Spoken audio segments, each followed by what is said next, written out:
Hello friends, आज की इस वीडियो में हम बात करने वाले हैं महात्मा गांधी की हत्या के बारे में। 30 जनवरी 1948 को नई दिल्ली के बिरला हाउस में हमारे देश के राष्ट्रीय पिता महात्मा गांधी की हत्या कर दी गई थी। उनके हत्यारे नाथूराम गोडसे थे, जो राष्ट्रीय स्वयंसेवक संघ और हिंदू महासभा के सदस्य थे। सितंबर 1947 की शुरुआत में महात्मा गांधी पूर्वी पंजाब और दिल्ली में हो रहे हिंसक दंगों को रोकने में मदद करने के लिए दिल्ली गए थे। ये दंगा जो हो रहा था वो भारत और पाकिस्तान के विभाजन को लेकर था। नाथूराम गोडसे, जो महात्मा गांधी की हत्या की, और उनके साथी दक्कन क्षेत्र के निवासी थे। जब भारत गुलाम था, गोडसे ने हैदराबाद राज्य के दक्कन क्षेत्र के मुस्लिम शासक उस्मान अली खान के खिलाफ सविनय अवज्ञा आंदोलन का नेतृत्व किया था।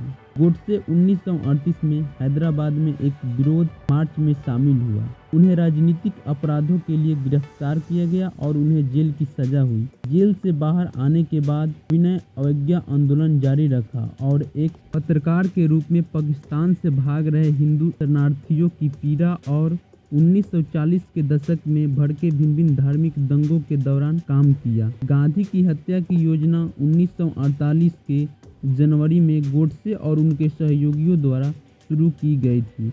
जब भारत और पाकिस्तान ने पहले ही कश्मीर पर युद्ध शुरू किया था, गोडसे असहमत थे गांधी के मुस्लिम के प्रति अहिंसा को लेकर, लेकिन गांधी ने इस फैसले का विरोध किया और पाकिस्तान को भुगतान जारी करने के लिए भारत सरकार पर दबाव बनाने के लिए 30 जनवरी 1948 को आमरण अनशन पर चले गए, यानी कि भूख हड़ताल करने के लिए चले गए। भारत सरकार ने गांधी के सामने झुकते हुए अपने फैसलों को उलट दिया। गोडसे और उनके सहयोगियों ने सोचा कि महात्मा गांधी सरकार को कंट्रोल कर सकते हैं, इससे भारत का नुकसान होगा। जिस दिन गांधी भूख हड़ताल पर चले गए, गोडसे और उनके सहयोगी ने गांधी की हत्या करने की योजना बनाना शुरू कर दिया। नाथूराम गोडसे और नारायण आप्टे ने एक बेरेटा M1934 पिस्टल खरीदा और उसके बाद से गांधी की पीछा करना शुरू कर दिया।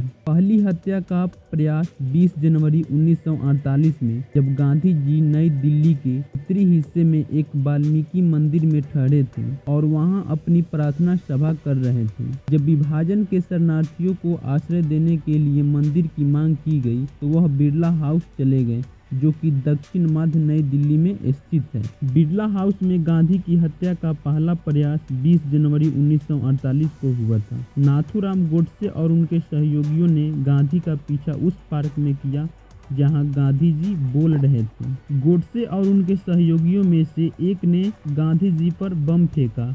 जोरदार विस्फोट से लोगों में दहशत फैल गई और अफरा तफरी मच गई और गांधी मंच पर अकेले बच गए। गांधी जी पर दूसरा बम फेंकने वाला गोडसे की साथी दिगंबर बैज ने हिम्मत खो दी और दूसरा बम नहीं फेंक पाया और भीड़ को लेकर भाग गया। मदन लाल पाहवा, जो गोडसे के साथी था, उसको छोड़कर सभी भाग गए। उसे गिरफ्तार कर लिया गया और 20 जनवरी 1948 को महात्मा गांधी बाल बाल बच गए। उसके बाद 30 जनवरी 1948 को महात्मा गांधी और वल्लभ भाई पटेल के बीच बैठक हुई और महात्मा गांधी लगभग 10 मिनट लेट थे। उन्होंने अपनी भतीजी मन्नू गांधी, जिन्हें गुजरात में मन्नूबेन कहा जाता है, और आभा चटर्जी, जो गांधी परिवार द्वारा गोद ली गई एक लड़की थी, जो गांधी के भतीजे कानू गांधी से शादी की। इन दोनों के साथ गांधी जी बैठक में जा रहे थे। उसके बाद खाकी पोशाक में एक मोटा युवक झुकी हुई भीड़ के बीच से हाथ जोड़कर आगे बढ़ा और वो खाकी पोशाक वाला नाथूराम गोडसे था। मन्नूबेन ने सोचा कि वह आदमी महात्मा गांधी के पैर छूना चाहता है। उसने उस आदमी को यह कहते हुए धकेल दिया, बापू पहले ही 10 मिनट लेट हो चुके हैं, आप उसे शर्मिंदा मत कीजिए। गोडसे ने मन्नूबेन गांधी को इस कदर धकेल दिया कि वह अपना संतुलन खो बैठी और वह जो माला, नोटबुक और गांधी जी का बुक ले जा रही थी, वह उसके हाथों से गिर गया और उसने उसे लेने के लिए जमीन पर झुकी। उसके बाद गोडसे ने गांधी को 3 गोलियों से उनकी मौत कर दी। टाइम 5:17 हो रहा था और उसके बाद गांधी जमीन पर गिर गए और हाथ जोड़कर हे राम कहने लगे। उसके बाद गोडसे को हर्बर्ट रेनर नामक व्यक्ति जो अमेरिका से दिल्ली आया था ने पकड़ लिया, उसे पुलिस के हवाले कर दिया और उसके बाद उनके जो साथी थे इस हत्या में शामिल थे उन्हें गिरफ्तार कर लिया गया और उसके बाद 27 मई 1948 को लाल किला के अदालत में उन्हें पेश किया गया। आप इस इमेज में देख सकते हैं सामने की पंक्ति बाएं से दाएं नाथूराम गोडसे, नारायण आप्टे और विष्णु रामकृष्ण करकरे बैठे हैं। पीछे बैठे बाएं से दाएं दिगंबर बैंज, शंकर किस्तैया, वीर सावरकर, गोपाल गोडसे और दंतरा सदाशिव पराचुरे। ये गोडसे और उनके सहयोगियों का इमेजेस है। उसके बाद गोडसे और उनके साथियों को कोर्ट में पेश किया गया। गोडसे ने कोर्ट में बयान दिया कि विभाजन के दौरान हुए नरसंहार और पीड़ा से बचा जा सकता था यदि गांधी और भारत सरकार ने पश्चिम और पूर्वी पाकिस्तान में अल्पसंख्यक यानी हिंदुओं और सिखों की हत्या के कारण रोकने के लिए काम किया होता।